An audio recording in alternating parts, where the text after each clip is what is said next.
Já estamos gravando, então.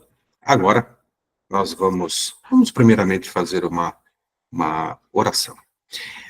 Nosso Deus e nosso Pai Celestial, estamos na Tua presença, Senhor, aqui nesta sala de aula online, pelo Google Meet, e agradecemos ao Senhor pela vida de todos os que estão participando. Agradeço também pela vida daqueles que participarão, que assistirão à gravação desta aula.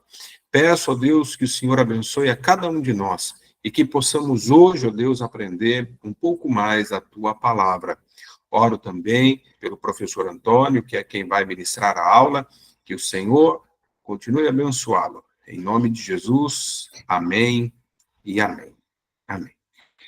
Bom, queridos, eu quero dizer, meu nome é Fernando, eu estou, como assessor do pastor Brocanelli na cidade de Araras, desde 2001, quando fui convidado para ser tempo integral.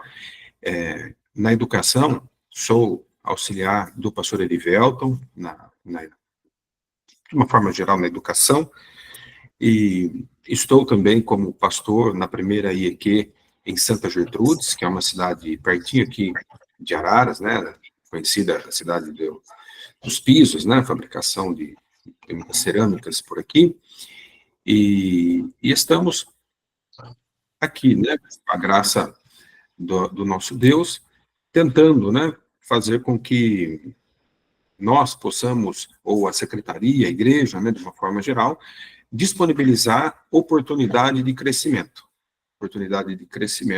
para todos aqueles que queiram. Então, a secretaria tem disponibilizado alguns cursos, e esse é mais um. Esse é um assunto bastante interessante, arminianismo e calvinismo, e nós vamos hoje, então, participar dessa aula. Eu quero dizer para vocês que hoje, todas as aulas nós temos um secretário ou uma secretária, alguém que é responsável, por permitir a entrada das solicitações, das pessoas, que solicitam na aula, alguém que passa algum vídeo, alguém que é o responsável por passar os slides, enfim, é o secretário.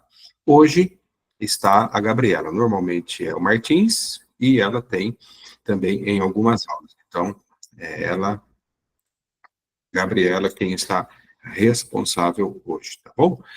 E quero já apresentar, então, o professor Antônio. Deixa eu ver se eu consigo aqui.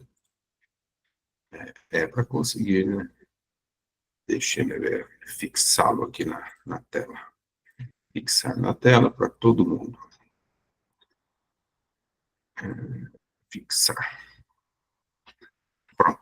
Penso que eu pedi aqui para fixar para todo mundo, para mim está, penso que para vocês também. Então, esse é o professor Antônio Reis, ele já é conhecido, de alguns que estão aqui nesta sala de aula. Ele é conhecido por nós em Araras já há 10 anos, porquanto, nesse período, o professor Brocanelli entendeu que deveríamos ter um professor de teologia para podermos aprender, e ele já está conosco, então, como professor há pelo menos 10 anos em Araras. E tem, nesses últimos tempos, temos conseguido realizar trabalhos em que ele pode estar ministrando.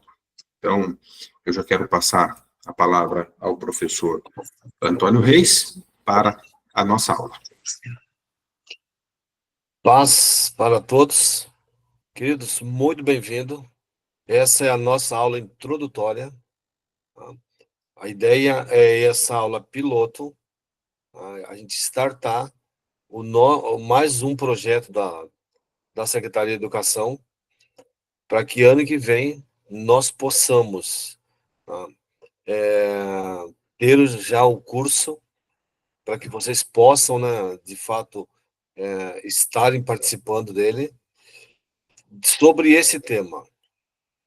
Esse é um tema, na verdade, que nos últimos anos tem dominado na realidade do Brasil. Tá? O meio evangélico tem tido bastante debate. Hoje, com as mídias, as pessoas podem, na verdade, acompanhar muito o que tem sido falado sobre isso. E lógico que pode surgir uma questão, o que que você, né, como pastor, como pastora, tá, como membro, né, pode, né, de uma igreja evangélica, né, tá, tem a ganhar, na verdade, com isso. É importante nós compreendermos os modelos, tá, porque o arminianismo e o calvinismo são dois modelos, tá, sistematizados, eles não são os únicos, ok? É importante destacar que o luterano não se enquadra em nenhum desses dois modelos. Existem alas batistas também que buscam não se identificar com nenhum dos dois modelos. Mas é importante, principalmente, tá, para a igreja quadrangular, que tem um credo, tem uma declaração de fé, e existe um alinhamento, na verdade, em toda a declaração de fé, tá, da quadrangular, e uma das ideias do curso, a gente vai usar, inclusive, a declaração para poder pautar muito das coisas que serão colocadas hoje aqui. A ideia aqui é a gente ter um breve panorama, tá? Eu vou falar um pouco sobre a origem de cada sistema e a gente vai ver os pontos, tá? Alguns pontos que marcam 5 pontos para cada um, para que a gente possa entender o sistema de crença. E, logicamente, que à medida que os pontos forem sendo explicados, você vai acabar se ajustando. Vai dizer, pô, eu creio assim, a gente crê assim, nós, da Igreja Quadrangular, cremos dessa maneira, tá? Então, só para que a gente possa ter essa percepção, e eu acho importante, tá, esse tipo de compreensão, porque esse é um campo da teologia que deve, sim, ser estudado. E para que você, como líder, né, como pastor ou pastora, tá, da igreja, possa também estar abalizado para responder, na verdade, as questões que forem surgindo, né, no dia a dia. Okay? Então, o projeto da secretaria, na realidade, é trazer isso, tá, entre outros cursos, né, que já alguns estão já correndo, estão por final, mas ano que vem todos eles serão startados e aí você terá as opções, tá, ok? Eu gostaria que o pastor Fernando quem que vai começar a colocar as projeções para a gente começar a andar aqui, né? É a Tá? Gabriela, Gabriel, está salvo o nome ali, SEC São Paulo, talvez o senhor tá, identificar. a Gabriela, se quiser começar, tá, tá ali, apareceu ali, tá? Ok? E para a gente começar a andarmos, tá? Bom, queridos, deixa eu fazer alguns pontos aqui para a gente começar essas aulas. Bom, primeiro, a gente precisa entender que são dois modelos de teologia que foram sistematizados nos últimos 500 anos. Tá? Então, é importante entender o que é sistematização. É que, na verdade, alguém, tá, ok, começou a desenvolver conceitos, tá, sobre determinadas áreas e começou a registrar isso. Ok? Então, é vital que possamos também compreender, tá, que esses modelos levam o nome de homens, tá, que, na sua origem, não tinha intenção nenhuma de criar esses modelos. São os seguidores, depois, que vão acabar dando nome para esses modelos aí, e isso acaba surgindo pós-reforma protestante. A reforma protestante tem um pouco mais de 500 anos, e é a partir dali que nós começamos a ter esses modelos. Logicamente que hoje, no mundo evangélico, né, o modelo dominante é o arminianismo, por menos que as pessoas conheçam o que de fato quer dizer isso. Tá? Então, a chamada do curso traz a imagem, tá, dessas duas figuras, tá, ok? Então, vamos pensar o seguinte, vai aparecer algumas projeções para vocês, que um dos modelos, tá, vamos começar a olhar nas projeções por qual que é o modelo que nós vamos começar aqui. Tá? Pode avançar. Tá? Tá? O arminianismo, amados, na verdade, leva o nome, né, tá, ok, de Jacó, né, de Jacó Arminium, ok? É um holandês, na verdade, teve vida curta, viveu basicamente 49 anos. Alguns acreditam que essa, de fato, é a data do nascimento dele, 1560. Outros acreditam que foi um ano antes, né? 1559. E, de qualquer maneira, tanto Armínio como Calvino não foram contemporâneos, tá? Um estava, né, é francês, tá? Depois Suíça, né? Tá? Especificamente Genebra, outro está na Holanda, mas nós temos disponíveis hoje no Brasil as obras, tá, que cada um dos autores escreveu, do quais pode se conhecer mais.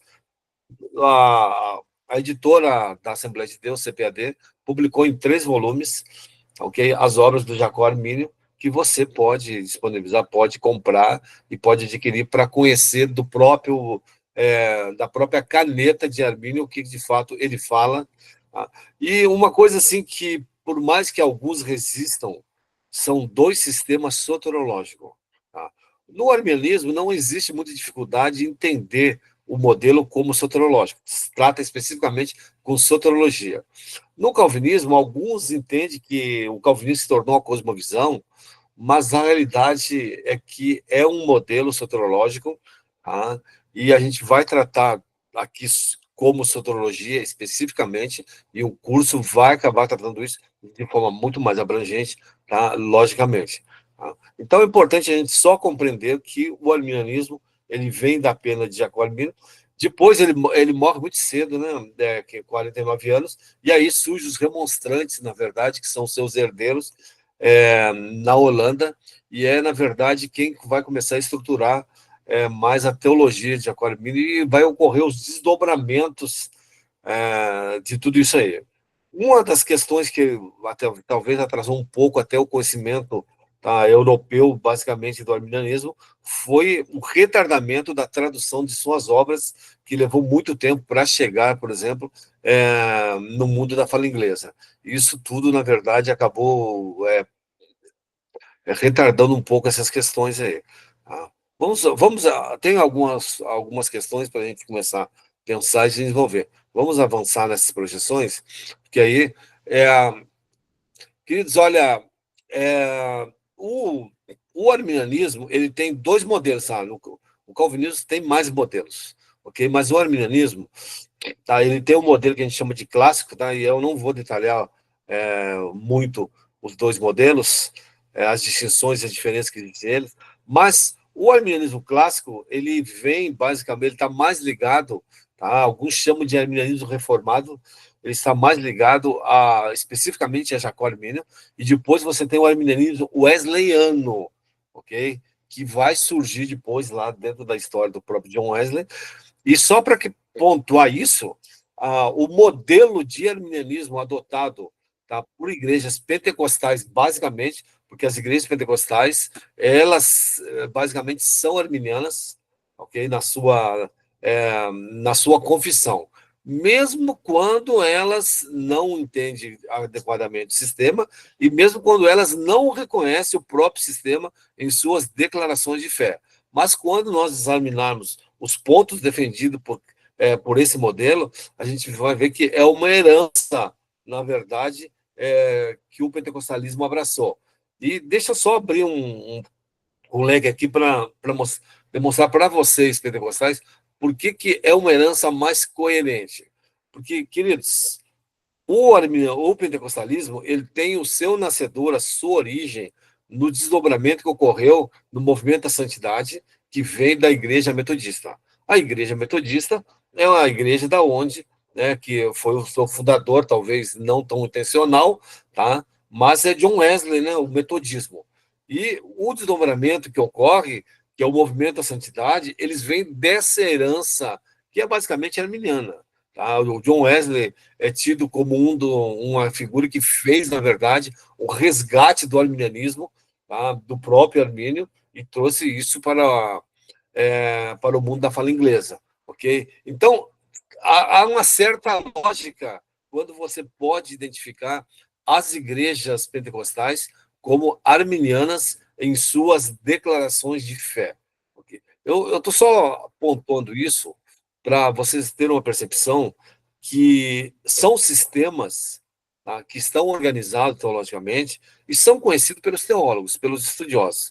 Mas quando você chega no âmbito eclesiástico das igrejas em si, poucos conhecem, na verdade, quando você usa esse tipo de expressão. Tá? E uma das ideias é popularizar esse tipo de informação para que as pessoas possam, na verdade, através de ensino das suas próprias igrejas, explicar o que significa cada um desses modelos. Tá? Então, o arminianismo clássico ele está mais ligado, então, ao seu nascedouro, vamos dizer assim, com os remonstrantes, que são os discípulos de Jacó Armínio, tá? Que são os holandeses. Então, não há problema nenhum em se chamar o arminianismo clássico de arminianismo reformado. E durante o curso, a gente vai poder trabalhar as distinções que existem entre esses dois modelos. Por mais que você possa ter ouvido algumas variações, tá? Nas literaturas clássicas sobre esse modelo, se trabalha exclusivamente essas duas variações, o arminianismo clássico reformado e o wesleyano, ok? Então, só para que você tenha um pouco dessa percepção aí. Vamos avançar para alguns pontos, para que a gente possa... Ó, queridos, é, quando a gente contrasta o arminianismo com o calvinismo, tem um modelo dos 5 pontos que, na verdade, vem do calvinismo, que é a flor, na verdade, que é a tulipa, né? Que então vem do inglês tulip, tá? E a ordem que nós vamos seguir aqui para o arminianismo, ele vem da mesma ordem, tá? Que é dos 5 pontos do calvinismo. Mas deixa eu só detalhar para vocês que o arminianismo não usa basicamente essa mesma ordem, ok? Ele usa uma ordem do inglês é factis, tá? Mas isso a gente vai abrir isso de forma mais ampla durante, tá, o curso ano que vem. Mas a gente vai poder usar essa ordem para que possa ser contrastado, tá, com os 5 pontos, na verdade, do calvinismo, e vocês possam entender as diferenças essenciais, ok? Então, para iniciar, o primeiro ponto, tá? E isso vale para os dois modelos, que é depravação total. Tá? Deixa eu só tentar explicar para vocês. Tem uma frase aqui do Jacó Armínio, o que é em si a depravação, tá? Alguns usam depravação absoluta, tá? O que é em si? Vamos voltar um pouco para a questão da criação do ser humano. Deus, no Éden, cria o ser humano, Gênesis 1, 27, fala que o ser humano, né, o homem, né, como ser humano, foi criado à imagem e semelhança de Deus. Foi colocado no Éden, tá? E aí foi colocado uma restrição, que é a questão do fruto, e aí ocorreu a desobediência humana. Então é importante entender que a imagem e a semelhança de Deus no ser humano, tá, tem a ver basicamente com engloba na sua alma engloba, tá, intelecto, sentimento e vontade. São 3 questões que estão dentro da alma. E a imagem, na verdade, seria o fundamento de personalidade, que envolve esses 3 detalhes que eu falei para vocês. E o fundamento e a semelhança seria o fundamento de moralidade. Tudo que tem a ver com os conceitos de moralidade seria a semelhança. Tá? Então, só para a gente poder entender que isso, quando é dado ao ser humano, quando é colocado no Éden no ser humano, existe um termo na teologia para descrever isso, que chama retidão original. Isso quer dizer o quê? Não existe naquele momento desvio conceitual daquilo que as pessoas pensam sobre certo, tá? Sobre o correto. Por exemplo, o seu conceito de justiça reto, tá? Não existe influência do pecado em cima disso, porque eles são, naquele momento, uma representação, tá, da imagem e semelhança de Deus, ok? Mas a partir do momento em que ocorre o pecado do ser humano, tudo isso ele é afetado pelo pecado. Vamos pensar o seguinte: ele não é destruído. A imagem e semelhança, tá, que Deus cria o ser humano, ele é afetado pelo pecado, e aí é a partir desse momento que se cria uma inclinação para o pecado no próprio ser humano. Esse, na verdade, é a ideia do conceito de depravação, que quer dizer o quê? Que a partir daquele momento, o ser humano não vai a Deus, não tem mais como é a Deus, a parte da graça. E um dos conceitos que a gente pode pensar sobre isso dentro do próprio pentecostalismo, que é uma coisa muito tradicional, essa compreensão, é que o Espírito Santo é quem convence o ser humano do pecado. Então, ninguém simplesmente toma uma decisão e vai a Deus. Tá? Isso quer dizer o quê? O Espírito Santo, na verdade, age, trabalha, convence do pecado, do juízo, tá? E a pessoa, na verdade, ela tem o arbítrio de ceder aos apelos do Espírito Santo, mas é uma ação graciosa de Deus que age anteriormente. Vamos só abrir um pouco mais essa questão. Lá no Éden, quando o ser humano pecou, a Bíblia diz que eles se esconderam. Eles não procuraram Deus. Então, Deus se move no Éden e vai de encontro ao ser humano. Deus busca o ser humano no Éden. É só para destacar que é sempre Deus buscando o ser humano caído. E lógico que a maior expressão desse ato, tá, está lá no Calvário, em Cristo, tá, Deus buscando o ser humano. E por que Deus precisa se mover a partir do pecado? Exatamente porque o ser humano está agora com a sua imagem e semelhança danificado, e ele não consegue tomar a parte da graça divina, a iniciativa para poder ir a Deus. E a frase do Armínio diz o seguinte, ó, nesse estado, né, que é o estado caído, o livre-arbítrio do homem para o verdadeiro bem não está apenas ferido, enfermo, inclinado, enfraquecido, mas ele está também preso, destruído e perdido. E os seus poderes não só estão debilitados e inúteis, a menos que seja assistido pela graça, mas não tem poder algum, exceto quando é animado pela graça divina. Exatamente o que eu falei. O ser humano só consegue, então, a partir da sua queda, responder positivamente a Deus a partir do momento que ele é exposto a uma graça que vem através da ação do Espírito Santo, tá? Uma ação anterior. Inclusive, existe no arminianismo um termo para definir isso que chama graça previnente. O que é graça previnente? Graça previnente é toda a ação divina em direção ao ser humano perdido antes da conversão. Tá? Então, esse é um termo, na verdade, que você vai encontrar em literaturas arminianas, mostrando sempre que o ser humano ele está numa condição de depravação e não consegue tomar essa iniciativa. Tá? Só para explicar um pouco mais sobre o que é a depravação em si, tá? O arminianismo ele trabalha com o conceito de depravação extensiva. Quer dizer o quê? Que o pecado afetou todas as áreas do ser humano. Todas as áreas foram afetadas, mas não foram destruídas, tá? Foram distorcidas, ok? Então, por isso que o homem não consegue tomar mais iniciativa. Eu só estou destacando isso, tá? Que a gente chama isso de depravação extensiva, porque existem algumas alas dentro do calvinismo que trabalham com o conceito de depravação intensiva, que aí você tem que passar a admitir quando ela é intensiva, que tem a ver com profundidade de destruição, que o ser que o homem perde totalmente a imagem de Deus. Mas isso é só algumas pequenas alas do calvinismo, tá, que fazem esse tipo de defesa. Só para destacar que isso também existe, tá, em algumas ramificações do calvinismo. Então é importante entender que quando a gente fala, então, de depravação total, é a incapacidade que o ser humano tem de ir a Deus. Ok? A forma, olha, a forma que ocorre a atração, então, em relação. E a forma que o arminianismo resolve esse problema dessa incapacidade é através disso que a gente chama de graça previnente, que é o quê? É o Espírito Santo agindo em direção ao ser humano.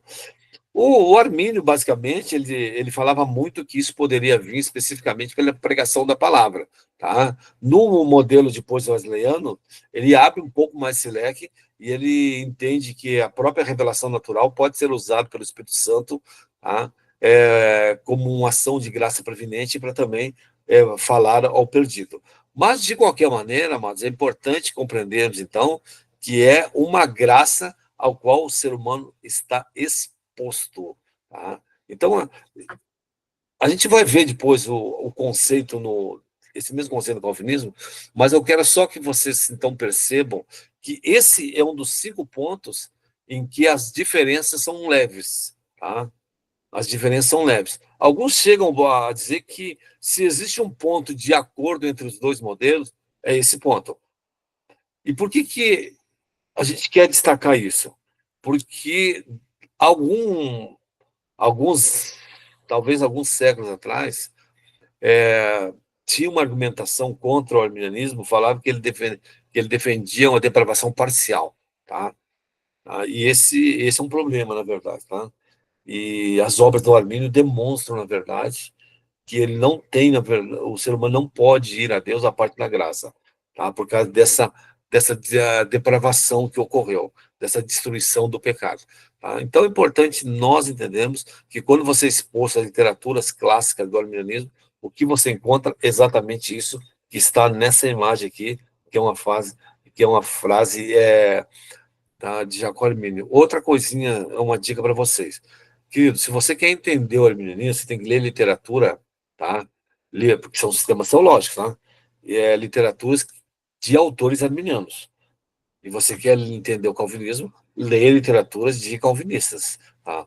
Um dos erros que ocorre na teologia é que você pega, muitas vezes, calvinistas falando de arminianismo e aí não citando fontes, tá? E aí acaba tendo distorções. E o contrário pode ocorrer, tá? Pode ocorrer esse tipo de distorções, tá? Então é só para deixar essa questão bem clara, tá? Sobre essas questões. Depois, durante o curso, muitas literaturas vão ser indicadas para vocês, inclusive muitos artigos vão chegar para vocês poderem desenvolver o conhecimento em relação a essas questões. Pode avançar essa projeção. Ó, a expiação destina-se a todos. Bom, aqui a gente pode dizer que começa, na verdade, as linhas, os distanciamentos começam a ficar mais claros, ok? A ideia, na verdade, que o Armínio trabalha, tá? E deixa eu só destacar para vocês, ele, na obra dele, ele faz um resgate, de toda a literatura e os pontos de defesa do período do ano 100 após a morte do apóstolo João, até o ano 400, basicamente, tá? Tem muito destaque quando a teologia começou a se desenvolver, tá? E ele traz isso, na verdade, como um ponto da igreja primitiva, tá? E a ideia, na verdade, é o quê? Que Cristo morreu por todos, ó, Jesus morreu para todas as pessoas. Jesus atrai todos a si mesmo e todas as pessoas têm a oportunidade de serem salvas pela fé. Vamos só pensar um pouco sobre essa questão aqui. Tá? A expiação universal, quando você fala expiação universal, tá? Você está dizendo o seguinte, que há provisão na morte de Cristo para salvar toda a humanidade. E aí vem, logicamente, a pergunta. Então, se ele morreu por todos, por que nem todos são salvos? É que a provisão que Cristo faz na cruz por todos os pecadores, só é aplicado à vida de cada pecador mediante a fé. Então, não há como o incrédulo aplicar essa provisão. E é por isso que o incrédulo, tá, não é salvo. Por quê? Porque sem fé é impossível agradar a Deus. Estou colocando esse ponto porque muitas vezes se coloca assim, se ele morreu por todos, então todos vão ser salvos. Tá? A questão é que você só consegue aplicar mediante a fé a provisão que Cristo, na verdade, fez na cruz. Então, aqui a gente precisa fazer uma distinção: provisão e aplicação. Então, você fazendo essa distinção, você está, na verdade, dentro do arminianismo, que entende que é uma representação, tá, mais adequada das Escrituras. Por exemplo, quando diz que Deus amou o mundo de tal maneira que deu seu Filho unigênito para que todo aquele que nele crê não pereça, mas tenha vida eterna. Tá? Esse é um texto muito importante para esse argumento. Lógico que o calvinismo também usa esse texto, e ele usa no sentido em que ele diz que todos ali não são todos os seres humanos, são todos o grupo, são todos eleitos, ou são todas as classes de pessoas. Tá? Só que isso, na verdade, não está no texto, ok? Numa leitura simples e comum, todos ali, cosmo, tá? É o termo grego cosmo. Então, esse é um dos aspectos, ok? Então, se você pegar e olhar morte, expiação ilimitada, que está aqui, e a ilimitada que está no calvinismo, então você já tem dificuldade de reconciliar isso. Tá? Só que tem algo que mexe um pouco com essa variante, porque existe uma ramificação do calvinismo, que são os calvinistas normalmente, vamos imaginar, são de 5 pontos. Eles defendem os 5 pontos que a gente está passando aqui. Esse aqui é o segundo ponto, tá? Só que surgiu uma ramificação, praticamente quase um século depois da morte de João Calvino, surgiu uma ramificação que são os calvinistas de 4 pontos. O que eles alegam? Eles alegam, na verdade, que Jesus morreu por todos, tá? Mas, embora ele tenha morrido por todos, tá? Só os eleitos vão crer. Okay? Então, esse é o ponto, na verdade, que diverge um pouco, na realidade, em relação a isso aí.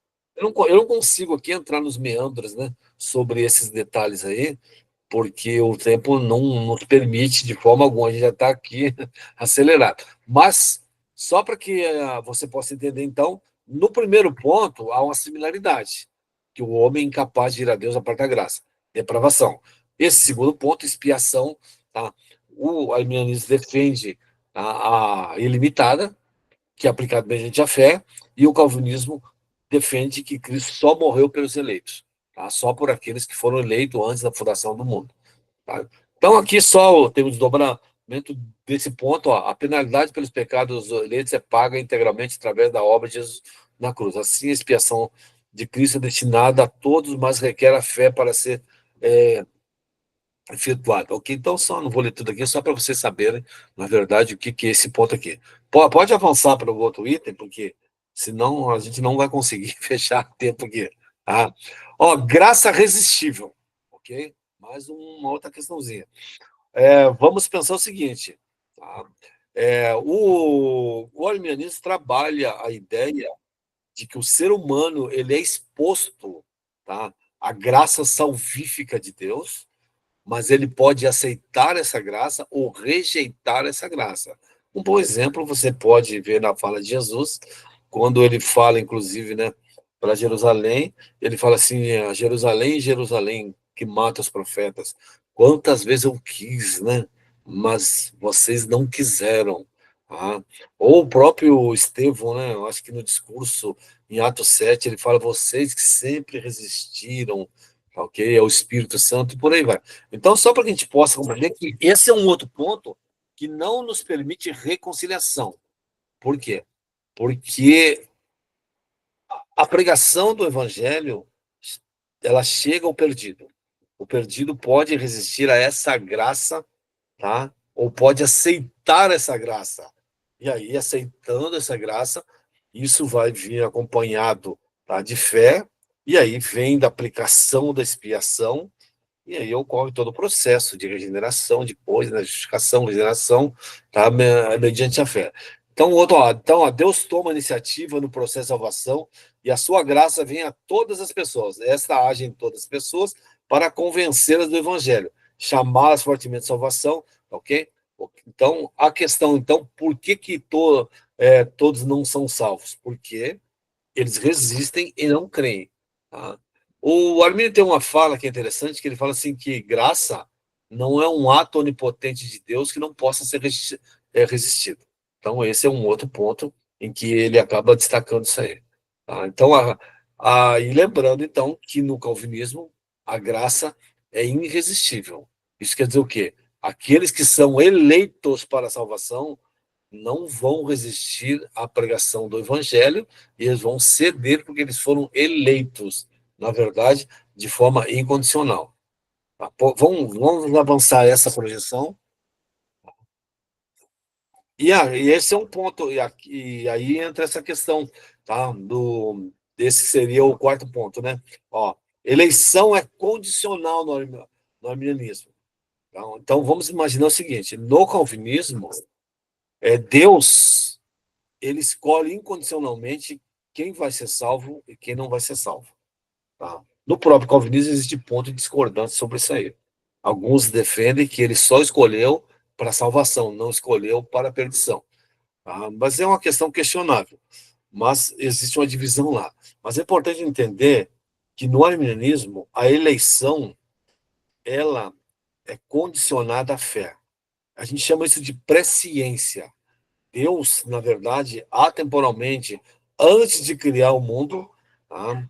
Ele conheceu a quem creria e quem não creria.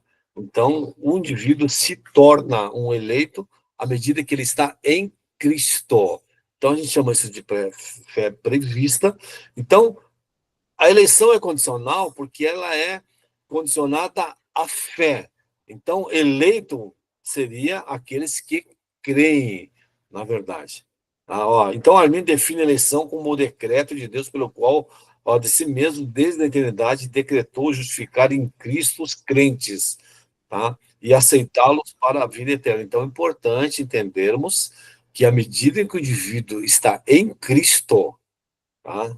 Ele passa a ser um eleito. Aqui tem uma variação dentro do arminianismo, tá? Mas a gente vai ver isso só no desenvolvimento do curso, ok?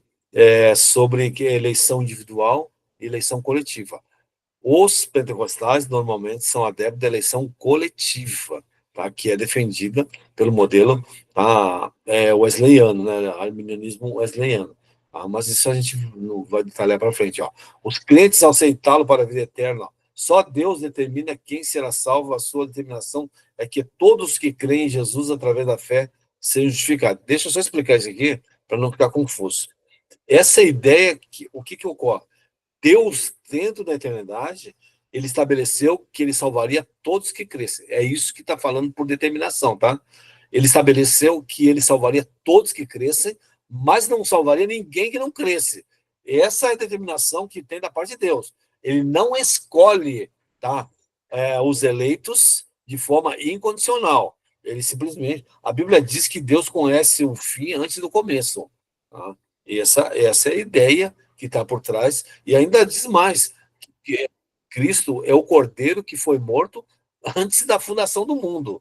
Tá? Então, coisinhas para a gente poder compreender aqui. Então, lembrando que no arminianismo, a eleição ela é condicionada à fé. No calvinismo não existe condição. Deus, dentro da sua vontade, ele escolheu quem ele salvaria, por quais motivos, não fica claro, tá, no sistema calvinista, porque ele escolheria alguém para ser salvo e alguém para não ser salvo. Tá? Então, para que a gente possa ter uma percepção em relação a essas questões. Bom, se você está ouvindo isso, está tentando linkar com algumas coisas que você crê, né, dentro do modelo quadrangular ou igreja pentecostal, você vai ver, pô, isso aí se ajusta muito com o que a gente ensina na igreja, quando a gente crê. Você vai poder ter essa percepção aí, tá? Ok? Então, na verdade, se você levar em conta, o que veio depois da depravação total, tudo acaba dependendo da questão da eleição condicional, ok? E vamos, assim, para o último ponto do arminianismo, tá? Que é a questão da salvação. Tá? Vamos só olhar aqui. Tá? Vamos só ver o próximo ponto. Pode passar. Ó, a segurança eterna, tá? É também condicional. Bom, aqui é aquela questão de que contração com o calvinismo, uma vez salvo, sempre salvo. Tá? O calvinismo vai defender uma vez salvo, sempre salvo. Então, salvação não poderia ser perdida. O arminianismo, ele vai na outra batida e usa os textos corroborados em cima de tudo isso aí. Que todos os crentes têm plena certeza da salvação, com a condição de que eles permaneçam em Cristo. Então, o arminianismo ele faz uma distinção: salvação inicial e salvação final. A salvação final é quando, pela fé, você recebe Jesus como seu Salvador e você está seguro em Cristo. Então, pela fé, você se coloca em Cristo. Então, você é um salvo, você pode ter certeza e convicção. Agora você tem que perseverar, porque a Bíblia diz que só aqueles que perseverarem até o fim, né, tá? Ok? Serão salvos, na verdade, né? Receberá a coroa, tá, da vida. Então, inclusive, a própria perseverança em Cristo, o ser humano, ele é dependente da graça. Ele depende, por causa da condição do pecado original, do estrago feito na natureza humana, ele acaba sendo dependente, na verdade, dessa graça na vida dele, e essa graça pode ser resistida. Então, a perseverança te leva, tá? A perseverança durante esse processo, ele te leva à perseverança final. E na perseverança final, você tem a salvação final. Então, vamos imaginar assim, que é salvação inicial e salvação final. Isso quer dizer o quê?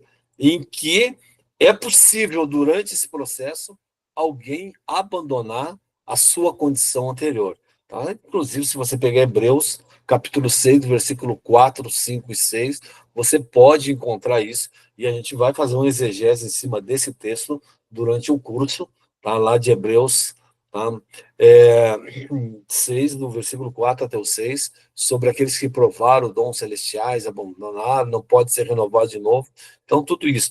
Então, nesse modelo, então, no arminianismo, ele entende que uma pessoa pode abandonar, tá, a fé, tá? Pode abandonar a fé à medida em que ele deixa de ser um crente e deixa de crer em Cristo, ok? Então, esse é o último ponto que a gente usou para poder analisar isso. Tem uma pequena diferença dentro de algum desse modelo, mas a gente não tem espaço aqui para detalhar sobre como que o modelo do arminianismo clássico reformado vê isso e como o modelo, na verdade, tá, do wesleyano vê isso aí também. Ok? Vamos dar uma rápida olhada, porque nosso horário está indo embora, nas próximas projeções, tá? Só para a gente poder secar um pouco isso aí. Bom, eu comentei no início, né, que o modelo do calvinismo vem, tá, do reformador João Calvino, um francês. Ele é da segunda geração de reformadores, mas o próprio Lutero já trabalhava algumas questões, porque, na verdade, tá, tudo que eles acabam trabalhando vem de Santo Agostinho, tá? Do período tardio da vida dele, e aqui não dá para a gente fazer uma busca histórica, que a gente vai fazer depois, tá, no curso, mostrando como que Agostinho desenvolveu tudo isso aí.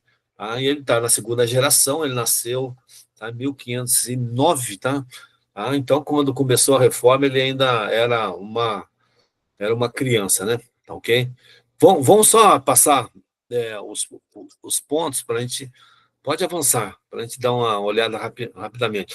Ó, a questão da depravação que a gente falou lá atrás, só para trazer alguma coisa específica do entendimento, afirma que, como consequência da queda do homem no pecado, todas as pessoas é escravizada, tá, ao pecado. Então, isso aqui basicamente é aquilo que a gente falou sobre o arminianismo também, tá? Então, ok? Então, a questão da corrupção do ser humano por causa do pecado. Bom, vamos para o outro ponto.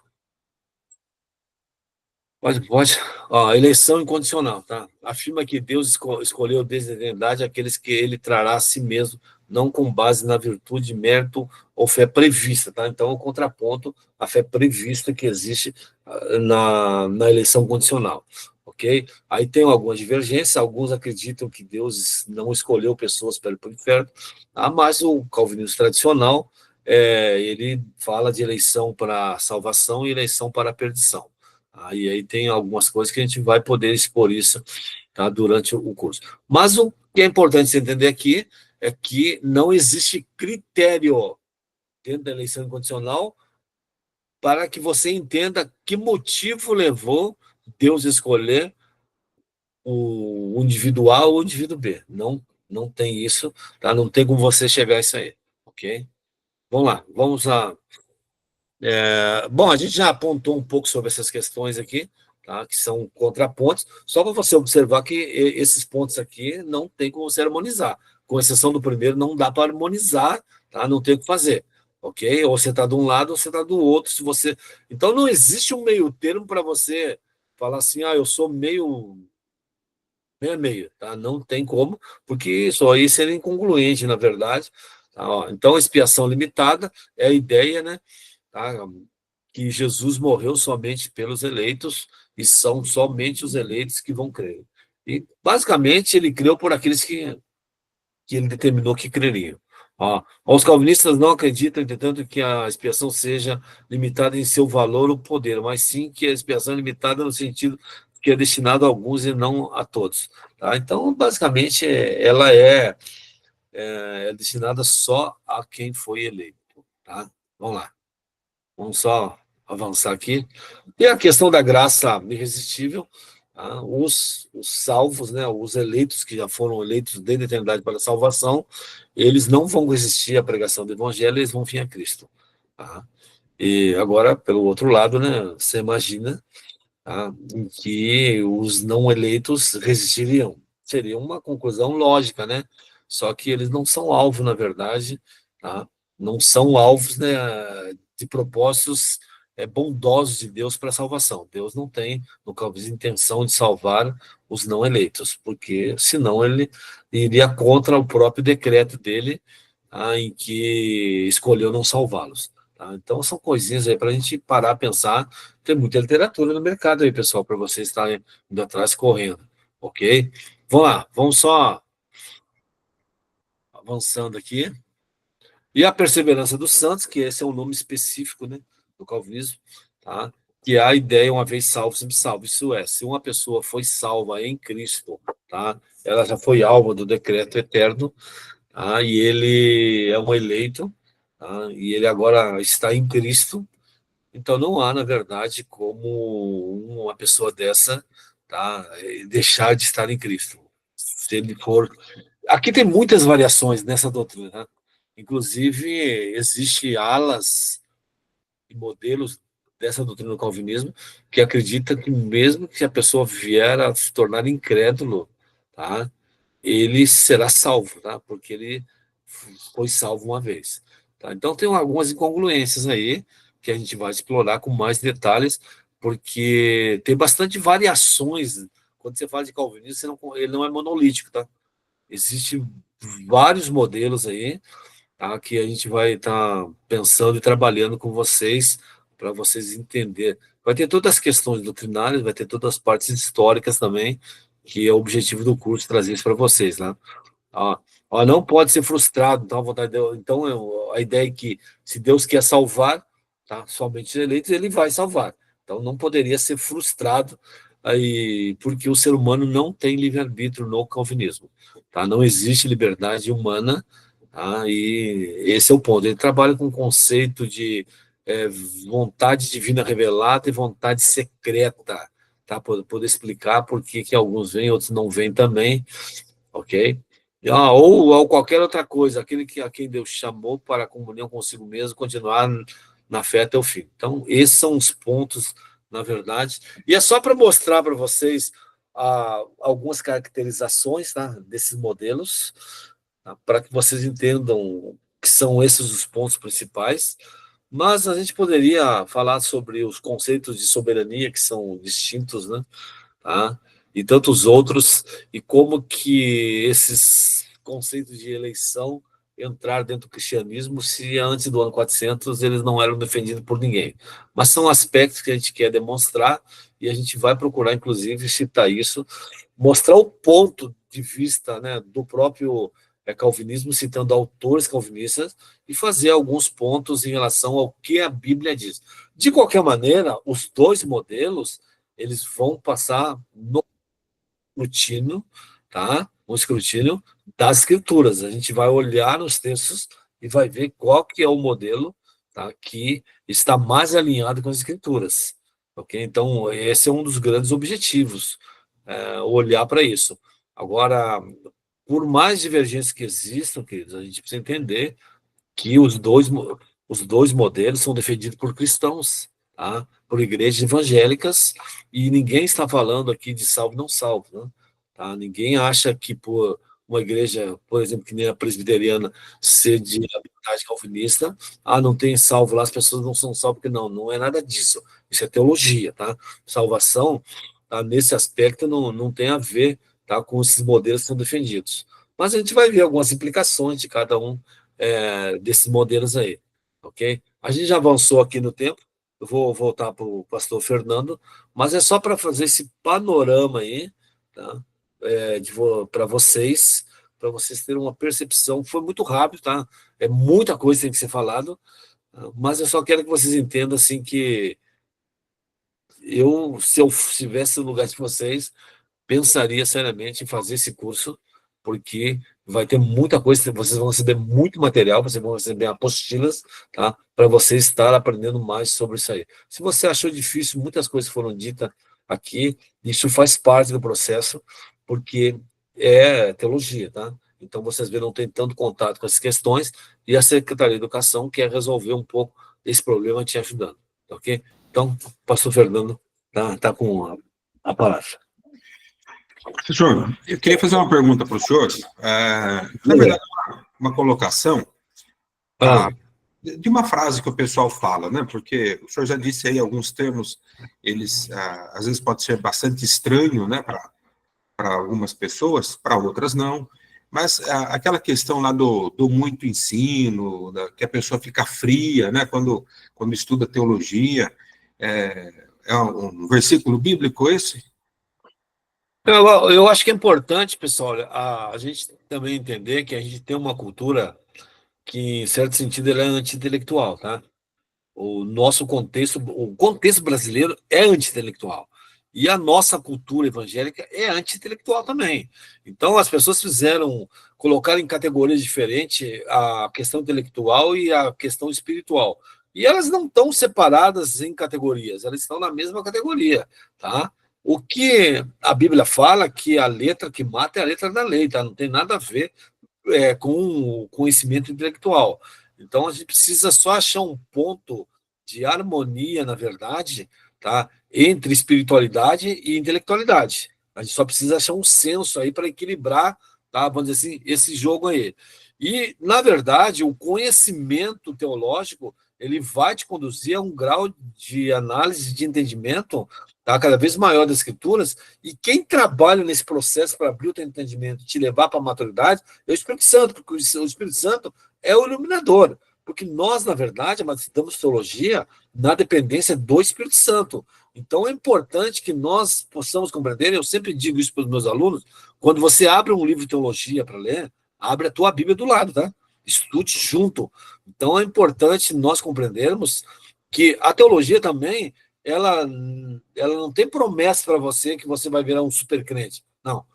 Ela te dá conhecimento. Agora, o que você faz com esse conhecimento vai definir, na verdade, tá, o crente que você vai se tornar ou não. Então, é importante compreendermos que essa ideia do anti-intelectualismo que existe dentro da nossa sociedade e no meio evangélico acaba criando esses tipos de espantalho que parece que o conhecer, tá, teológico ele te afasta, na verdade, de uma comunhão de Deus. E essa não é a realidade. Mas isso, com você fazendo o curso, você vai poder ter a oportunidade, tá, de explorar mais essas questões aí e ver tudo que a gente vai expor para vocês em relação às questões teológicas dessa área. Se não me falha a memória, tem um versículo também falando a respeito de Paulo, né? Paulo, as muitas letras que fazem delirar. Então é importante, pessoal, a gente compreender, olha, Paulo era um camarada que falava grego, hebraico, aramaico, e como ele disse que queria ir para a Espanha era latim na época dele, né? Que se falava na Espanha. Então, pode ser era um poliglota, na verdade, né? Ele vem de uma orientação teológica que são os fariseus, né? Ele foi estudar com o mestre, né? Vai estudar com Gamaliel, né? Então ele tinha tudo isso, tá? Mas, pessoal, olha, a gente olha, por exemplo, se depois você pega na tua Bíblia, dá uma olhada lá em Atos 17, quando Paulo apresenta o evangelho para os filósofos estoicos e epicureus. Olha o tipo de conhecimento que ele usa, tá, da religião grega para apresentar o evangelho. Inclusive, você pode observar que a última coisa que ele deixa para falar no relato dele é sobre ressurreição. E por que ele faz isso? Ele faz isso porque a religião grega não aceitava corpos ressurretos, porque eles não aceitavam matéria. Eles entendiam que após a morte você se tornava espírito puro, e a matéria, enquanto você existia, é que contaminava o teu espírito. Então, todo esse conhecimento que ele usou, na verdade, tá, usou em prol do evangelho. Então, essa frase, né, que falaram para Paulo não se ajusta muito com a própria carreira do apóstolo. Tá certo. Bom, queridos, falando um pouquinho do curso, o nosso curso, ele é um curso de 20 aulas com 40 horas aula, ou seja, tem 1h30 cada dia, né? Então, cada hora aula de 45 minutos, então são, um exemplo, das 20 às 21h30. Vamos pensar nisso, né? Nesse horário aí. Então, são 20 encontros, uma aula por semana, e com essa opção, né? Aqueles que não podem acompanhar ao vivo, nós, como são alguns cursos, né, que estão em pauta para o ano que vem, e nós temos que ver também a disponibilidade do professor para termos a definição do dia. Mas nós vamos avisando no nosso grupo aí, tá? Então, vamos pensar lá. Marcamos para toda quarta-feira. Então, quem pode acompanhar ao vivo, como se diz, beleza. Quem não pode, tem até a terça-feira da semana seguinte para assistir e colocar presença.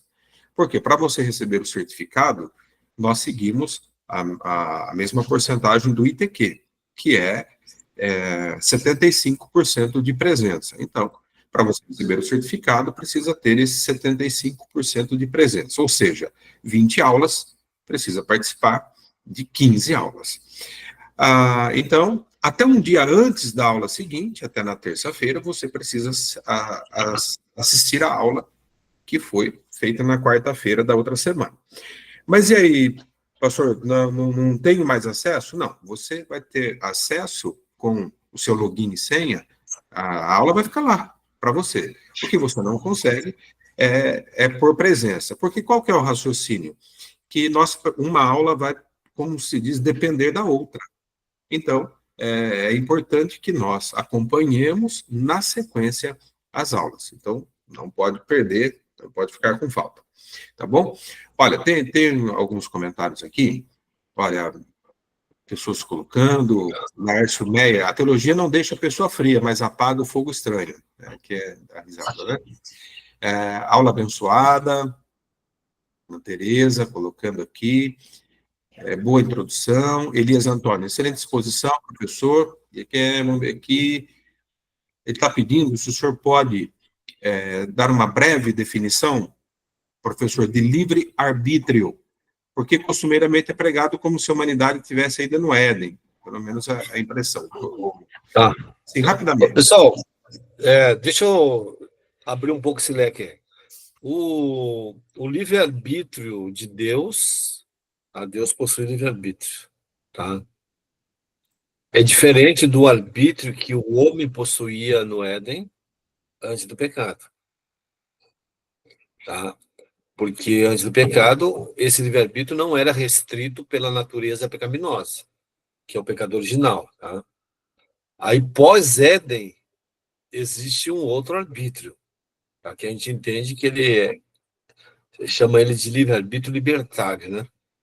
Que é um arbítrio, na verdade, ok? Que agora tem limitações por causa da natureza humana.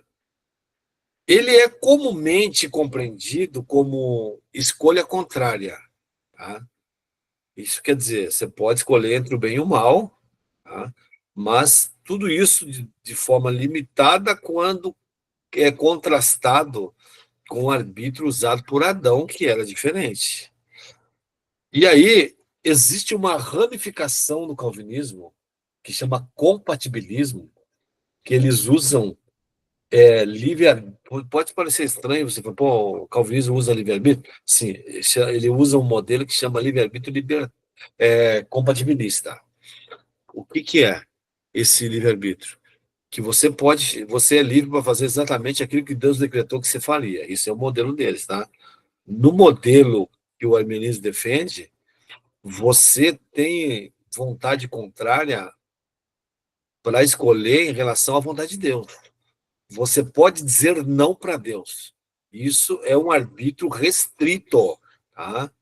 Agora, quando nós formos glorificados, é um outro modelo de arbítrio, com uma natureza glorificada, tá? Então, você imagina o seguinte, tá? Que o arbítrio em Deus é você navegando dentro de um oceano, e podendo ir aonde você quiser.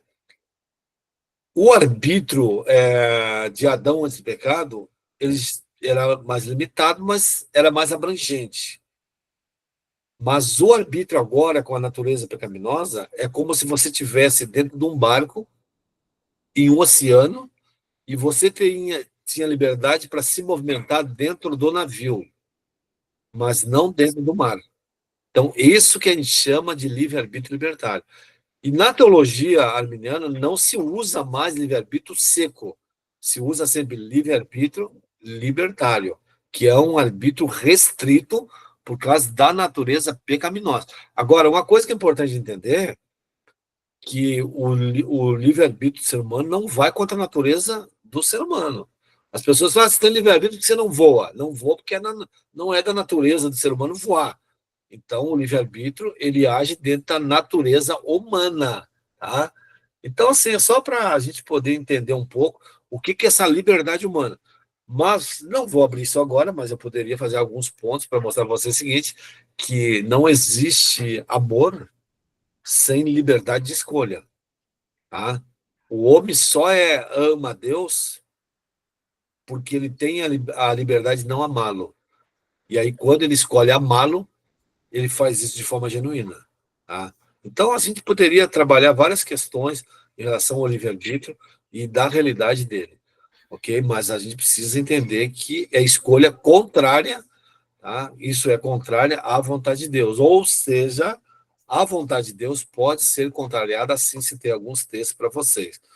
No grosso modo é isso. Depois a gente vai ter uma aula no curso só para falar de livre-arbítrio, tá? Sobre essas questões aí, vocês vão ficar enjoados desse negócio. Essas terminologias que vocês não entenderam nada, vocês vão ficar afiados depois, vão compreender todas essas terminologias da teologia, tá? Então, pessoal, eu espero vocês, tá? No ano que vem no curso aí. Professor, só para a gente encerrar, livre agência. A livre agência é o tal do livre-arbítrio compatibilista, tá? É só um outro nome que o calvinismo usa, para não usar, que alguns não gostam de usar livre-arbítrio compatibilista, tá? Que alguns usam. Então, fala livre agência, na verdade, tá? E livre agência e livre arbítrio são totalmente distintos, porque a livre agência em si ela não tem nada de livre. Por quê? Porque ela só faz aquilo em que Deus decretou que ela faria. Ó, lembre o seguinte, pessoal. No modelo calvinista, a vontade, a escolha humana é causada por algo externo ao homem, ao ser humano. No arminianismo, a vontade é causada pelo próprio ser humano, ou seja, o ser humano ele se autodetermina, é ele que escolhe, tá? E no calvinismo é Deus externamente causando a escolha humana. Mas aí a gente vai poder ver isso com detalhes. Então, se você ficou assim, ficou nebuloso, vem para o curso que você vai ficar afiado nesse negócio. Pessoal, se vocês quiserem me seguir nas redes sociais, eu tenho Facebook, professor Antônio Reis, tá? E tenho no Insta também, tem. E vocês vão ficar enjoados com esses assuntos, se vocês acompanhar lá, tá ok? Não vamos enjoar, não. Queridos, ó, só para você, não sei se todos vocês que estão participando têm informação, nós já temos o curso de escatologia, que já está na segunda turma, e temos, com o professor Antônio, e o curso de pentecostalismo, que está na primeira turma, está finalizando agora no mês de dezembro. Tá certo? Então, está isso aí, nós vamos passando mais informações, a gente coloca depois o link, nós vamos colocar, penso hoje é quarta, no máximo até sexta-feira, a gente coloca o link da gravação dessa aula, e aí dá para assistir novamente. Tá certo? Professor, o senhor faz a oração final, por favor? Eu só comentando, tá? Em relação ao que o pastor Fernando falou, né? Ano que vem a gente vai ter 4 cursos disponíveis, tá? Nesse modelo de 5 meses, que é os 2 que o pastor Fernando citou, esse e mais o de Ministério Feminino, do qual futuramente vai ter uma publicação, tá, acompanhando, né, na verdade, pela própria editora da Quadrangular. Tá ok? Então, fiquem atentos. Queridos, vamos fazer oração, Professor, senhor? Te damos... Oi. só um minutinho, com licença. Estão perguntando o valor. Amados, o valor que está se cobrando hoje é um valor, assim, é simbólico, né? O que é hoje o curso Pentecostalismo? São R$ 10 por aula, por dia, vamos dizer, cada 2 aulas, né? 2 horas aulas. Vamos colocar assim, R$ 200, é isso. R$ 200 por mês? Não, R$ 200 o curso todo. Amados, a ideia da secretaria é promover o conhecimento teológico, né? É claro que é necessário ter um valor, ainda que baixo, vamos dizer assim, existem os custos, né, que precisam ser cobertos, mas o valor é simbólico. R$ 200 para 20 aulas, então sai R$ 10 cada aula. E o nível, amados, do curso, o nível de conhecimento, você já deu para você perceber, né, o nível de conhecimento do professor Antônio. Então, vale a pena investir. Eu creio, nas conversas com o pastor Erivelton, né, vamos dizer que se tiver algum reajuste, alguma coisinha assim, mas não vai fugir muito disso aí não, queridos, porque a ideia realmente é promover o conhecimento teológico da nossa igreja, tá bom? Muito obrigado. Agora sim, professor. Senhor Deus, te damos graças por essa oportunidade que o Senhor tem nos concedido de estarmos aqui reunidos nessa aula online para estarmos estudando esse assunto tão pertinente. Que realmente o teu Espírito possa iluminar cada vez mais o entendimento de todos esses alunos, todas as pessoas que estão aqui interessadas em conhecer mais sobre a tua palavra. Tu sabes da nossa dependência que temos de ti e do teu Santo Espírito, e contamos cada vez que você vem agir e operar de forma mais abundante em nossas vidas.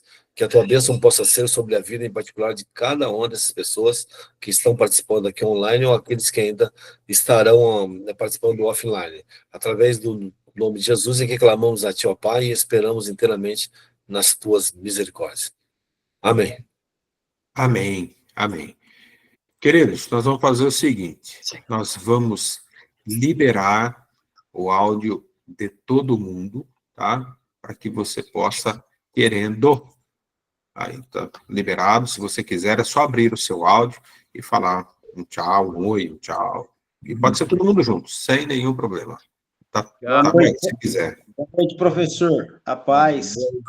Boa noite, Antônio Reis. Contigo. Muito obrigado, viu? Mas, querido. Obrigada, professor. Obrigado, professor. Deus abençoe. Beleza, maravilha.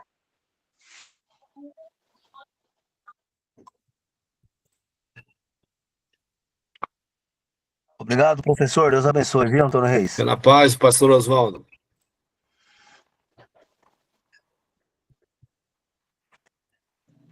Boa noite, professor. Paz, boa noite, amados. Paz, paz. Paz, queridos. Paz, Deus abençoe a todos. Amém, amém. Amém. Amém, amém.